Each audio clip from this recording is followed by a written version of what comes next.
Miss Holcomb, I need you to explain this addressing the grease monkey, Argo. Seems we've got a guest. Really now, Parvati, I do wish you'd spoken up. I do apologize. I was given no forewarning of your arrival, or I might have welcomed you at the gates myself. I'm Reed Thompson, Outpost Administrator. I cannot help but notice you are not in uniform. Yes, so it dawns on me. Seems I allowed my excitement to run away with my wits. Been a few seasons since we've had a visitor pass through. Only regulator we got is hooked up to the town transformer. Mr. Thompson ain't liable to be keen on dismantling it. I beg your pardon. I am most emphatically not keen on any such thing. I can't let you have our power regulator. But I happen to know of another one. And I happen to know exactly how you may retrieve it without frying yourself in the process. There's a power regulator in the old botanical lab. It's mostly abandoned, so all that power is being squandered. Go down to the geothermal plant. Reroute power from the botanical district over to us. Once their power's shut down, you can have their regulator and be along on your way. I was not entirely sure how to tell you this. The botanical labs are not legally inhabited, but there are people who live there. The people living in the botanical labs, they're deserters, former workers. I need them back at their posts. I need them to come home. My hope is that by cutting off their power, you will convince those deserters to come back to town. Before you go to the plant, I want you to stop by the botanical lab. Speak to their leader, Adelaide. Tell her the power's about to go, and that it's time her band of deserters came back to town. Adelaide's older than the other deserters. She's dignified, kindly. From what I understand, her camp looks to her for leadership. That reason was me. I asked too much and pushed too hard. But I am ready to make amends if they are willing to return to the fold. We belong to one community, the Spacer's Choice family. If we dissolve into factions, then we will all perish separately. Adelaide will understand that. My dad told me all about the plant. Taught me all he knew. I could come in useful. I mean, if that's all right with you, Mr. Thompson. Sir. I hesitate to part ways with Miss Holcomb, but I cannot deny that she is talented, and may prove useful to you. You will need an administrative passcode in order to enter the plant. I am trusting you with mine, and trusting Miss Holcomb to guide you if you'd like. Are you sure? I imagine Miss Holcomb will make a reliable companion. She knows her way around the Vale. Great! I got my wrenches and diagnosticators and hairpins and engine tape, so I'm all set. Well, I am glad to hear that. Best of luck to you, and thank you again for your help. It is a lot to ask of a stranger, I know.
Mister, can we talk?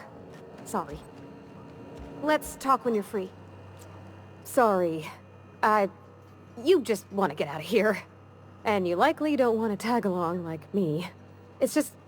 Mr. Thompson has his own view on matters, on account of it's his job and what all, but that's not the only side of the tale.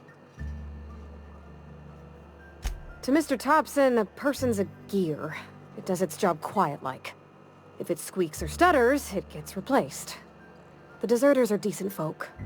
I knew some of them before they left.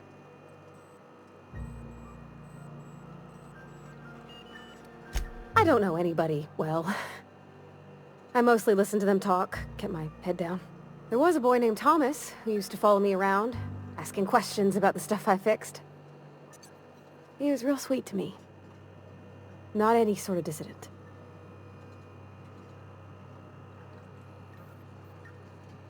Life's hard here.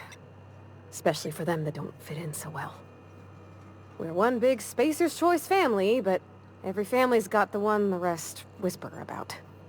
Mr. Thompson's aiming to take away their power. They'll have no lights to see, nor heat to cook. They'll be at the mercy of marauders, or worse. I think you should talk to the town's vicar about it. Max, his name is. About if what Mr. Thompson proposes to do is upright.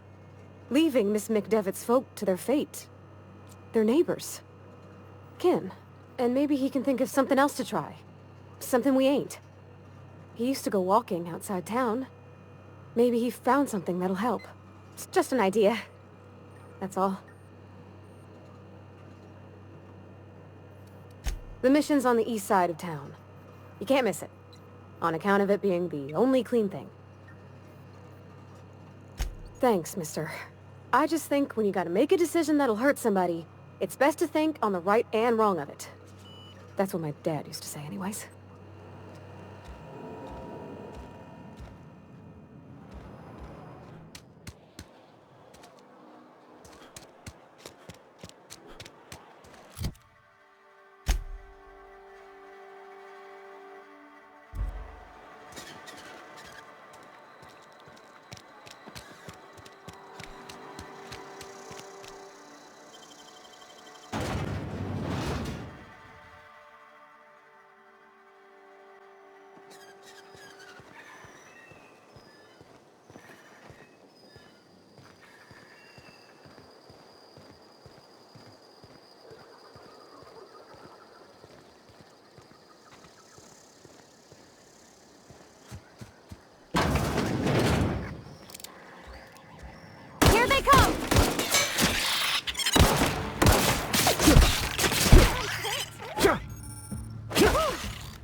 You the new worker? Whatever. Make it quick, Tenderfoot. I'm busy. Foreman Granger. Mind those words don't come out of your mouth unless preceded by yes, or right away, or thank you. Shit. Silas still on about that? Here, take the fees. I'd appreciate it if you didn't tell Reed I was late on my payment. Because they're not my fees, and not my gravesite. Guy I worked with shot himself. I paid the bill. I could do without the sarcasm. Wasn't acting out of the goodness of my heart. Law requires delinquent gravesite fees to be paid by the deceased party's closest living relative, which meant me. Shame, though. Eugene was a good worker. Woke up one morning and put a round through his upper story. Can't imagine why. The kid was doing all right at his desk. We all thought he was an upstanding receptionist. Just between the two of us, I'm pretty shocked his weapon didn't misfire. Spacer's Choice handguns aren't the most reliable. Eugene wasn't family. Yeah, I was the closest living person relative to his body at time of death. I'm the one who found him, you see, so I pay the fines. Suicide's a crime. The legal term is irreparable damage to company property. What Eugene did to himself was vandalism. I'm plenty serious. In fact, I'm a little upset Eugene didn't think things through. In other words, Edgewater would have been penalized pretty hard. Whatever Eugene was worth as an asset, we would have had to pay out of pocket to Spacer's Choice. Well, excuse you. I'll have you know, Eugene was an asset to us all. May his atoms be commended to the law. All I know is Silas asked me for Eugene's gravesite fees, which means he was approved for burial, which means his papers went through, which means the town's in the clear. I'm just glad to put this whole ugly affair behind me. Eugene can rest his bones in peace, and the rest of us can get on with our own lives.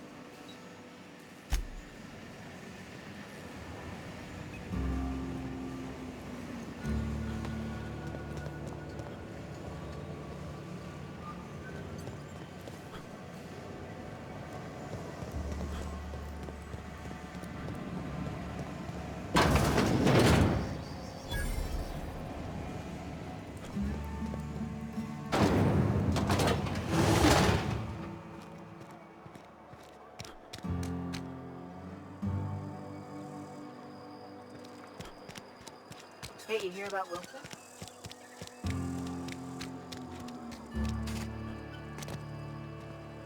Been eating nothing but salt tuna for a year. Yes, Mr. Thompson. Oh, sweet merciful law! A marauder's in my domicile! There a reason you're running around outfitted like one of those monsters? Did Mr. Thompson send you to put the fear in me? Well, you tell Mr. Thompson I'll be right at my post. Tomorrow. Bright and early tomorrow. Because I'm definitely not plagued. As spry as a spring chicken. That's old Abernathy. And what are you doing here? Visiting? Well, let me give you the grand tour. This here's my domicile, and there's the door. Silas knows, doesn't he? That's why he sent you. That's why he wants me to pay up. He knows. Sounds like he's already told you. You may as well hear it from me. I'm dying. I'm not long for this world.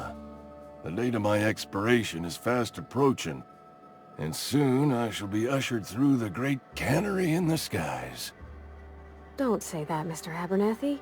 You still got a couple decades in you. I'd steer clear, Ms. Holcomb. My affliction's bound to be contagious. It's plague. Has to be. Silas knows. He knows I got one foot in my grave, and now he wants to charge me for the other one. You are? Oh, wow. First time anyone's ever told me that. I'll pay your fees. I don't want any trouble from Silas.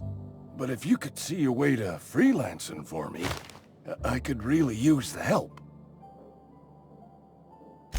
There's a cache of anthracillin tucked away in the old community center. Powerful stuff. Stronger than what we got, anyway. I need you to break in, nab that medicine, and bring it back to me. I'll do what I can. I tried medicating myself with Adrenatime. Didn't do much for me, as far as I can tell. Anyway, I can't just buy medicine. Distribution of medicine is strictly prohibited to any workers beneath the acceptable margin of health. Company policy. More like the company won't treat me because I'm not healthy enough. You will not find any guards within sight of that old place. Marauders, on the other hand. I have it on good authority. There's a gang of them squatting there. I advise stepping softly. So you'll do it then? You oblige me with your haste. I think I feel the plague spreading. Oh, Law, it's in my spleen now. I can feel it. Just keep your head down when you're in there. Marauders have taken over. Probably tracking mud all over the archives. I know that, but I got nobody else to turn to. Reed would have wrote me up. Constable would have locked me up and wrote me up. Could have gone to see the good vicar, but I never did find my courage.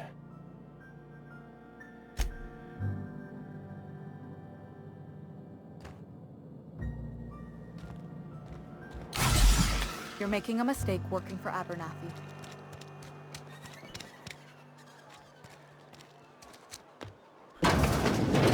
Oh, I cut my own hair. But Conrad sells... Merciful law. Is that a marauder's outfit? I don't want you wandering into my shop wearing something you've lifted off a corpse. Please don't touch anything. Your hands are probably crawling with germs. Physical hygiene recapitulates moral hygiene. Cleanliness is next to lawfulness. So everyone says, until someone forgets to cough into their elbow, and then we're all dying of plague. I'm Conrad. You will report to me if your hair fails to meet Spacer's Choice aesthetic standards. You will also report to me in the event of your death, whereupon I will clean and prepare your remains for interment. Ah, gravesite fees. Silas and I had talked about this at length.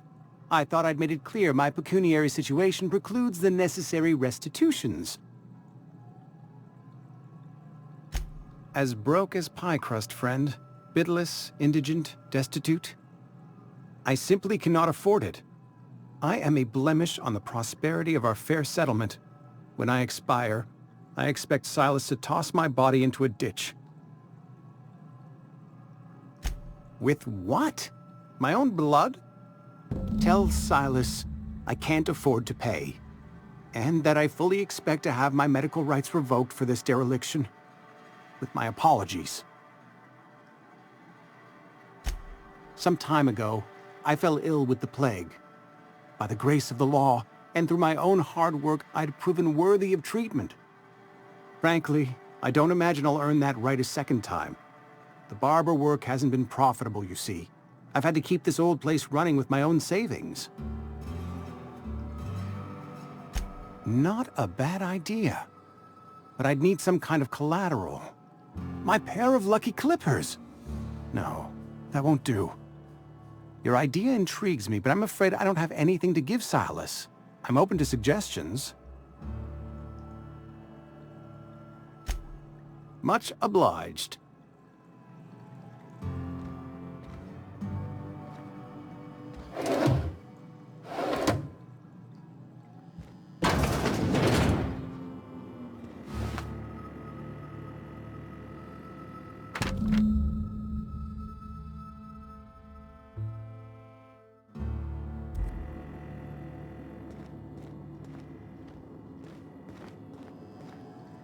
What can I do for you?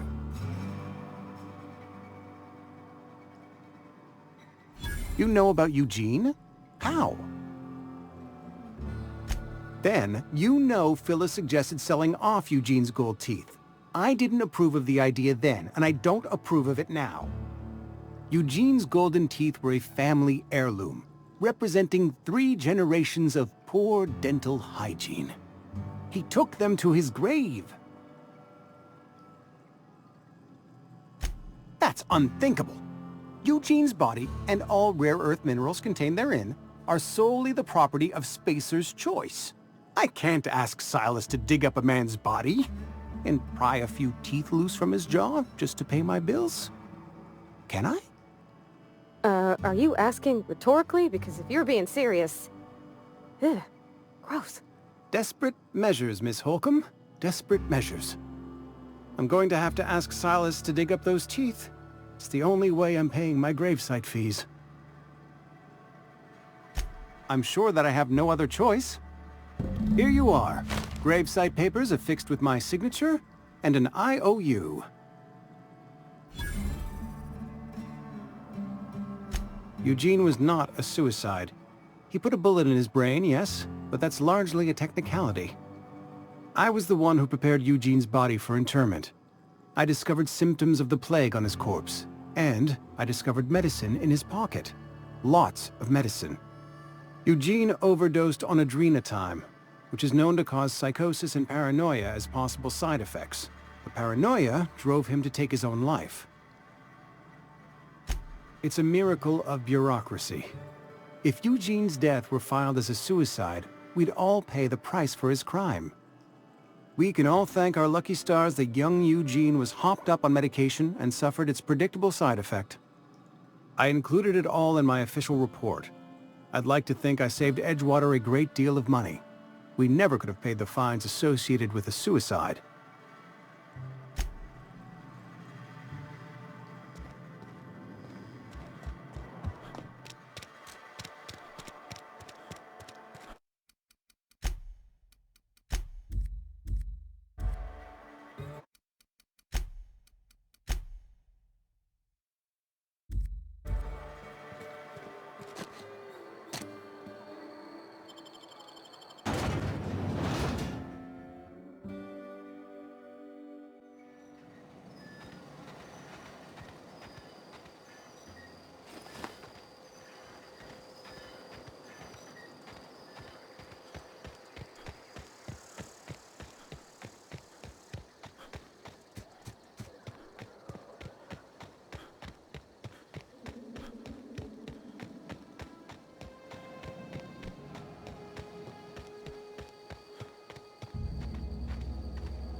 When I was little, we'd get freighters in every Sunday noon. Now they only come but once a month. I love the wind here.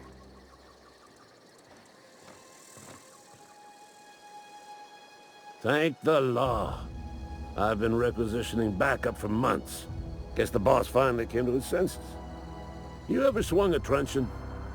Let me see your rifling stance. I want to make sure you're up to snuff. The war! The coming apocalypse! Man versus machine! I'm talking about mechanical soldier.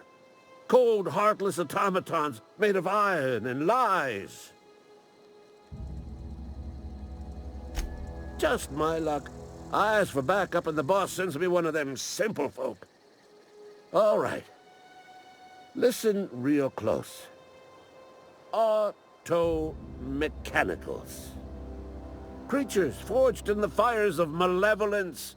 I seen them over by the old power plant. Clattering about. Firing at the birds. Orchestrating their uprising. When the swarms of mechanicals come clanging on over that hill, where will you be? Cowering beneath your cot? Or standing, shoulder to shoulder with the resistance? I told Silas I'd pay my dues if he agreed to join the resistance. Guess this means he's finally heard the calling.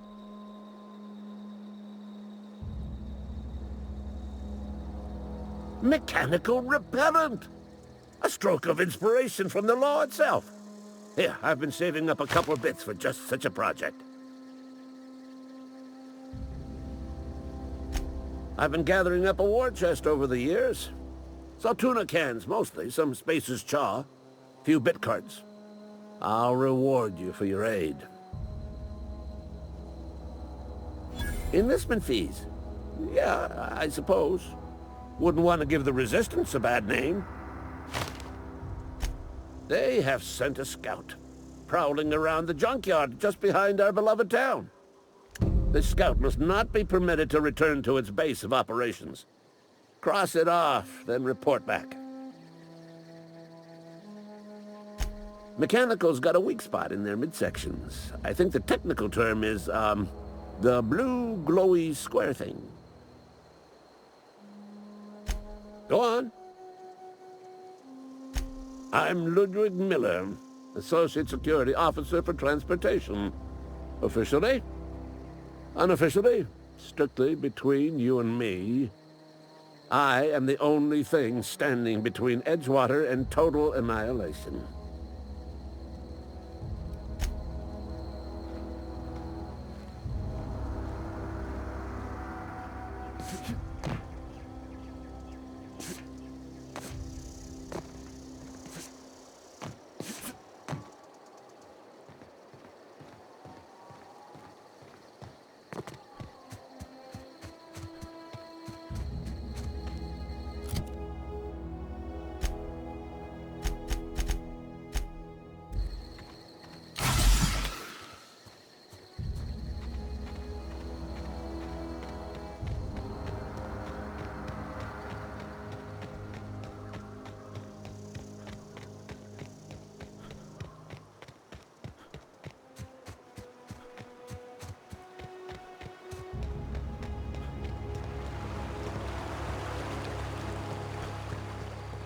Hey, Miss Parvati. Come for a visit? Not today. Just helping. Lovely to see you about, Miss Parvati. Things going all right, Silas? Been keeping him careful and true, miss. Best to ask her yourself. My dad's buried here. Silas watches over him when I can't leave the house. Oh. Well, thanks. Something I can do for you? You run into any trouble? Reliable work from a freelancer. That's gonna take some getting used to. And I'll buy you a drink sometime. Suppose you've earned it. One good turn deserves another. Abernathy was sick? With the plague? That's disgusting. I shook hands with the guy.